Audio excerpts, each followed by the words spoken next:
I'd like to talk about aperture and depth of field.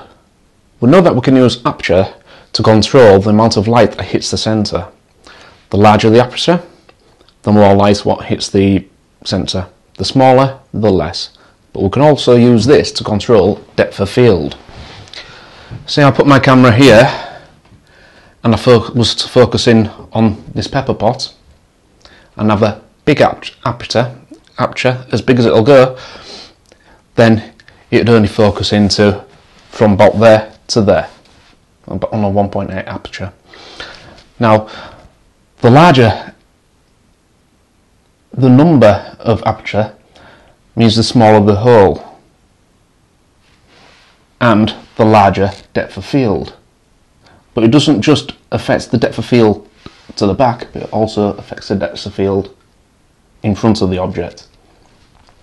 So the larger we increase it, more and more things will come into focus. Even though we're not actually adjusting our focus on the camera, we're still focusing on the pepper pot. As you can see in this example, the lens is in focus and is quite sharp, whereas everything else behind it is blared. It's not in focus whatsoever. But in the next example, with a higher aperture number, you can see the perfume bottle is more in focus, and this is how the depth of field with the aperture works.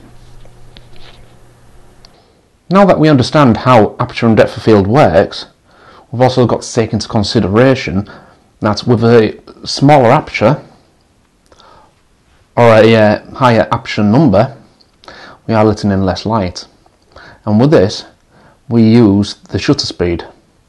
We take a longer exposure to compensate for the lesser light that we use with a higher aperture number.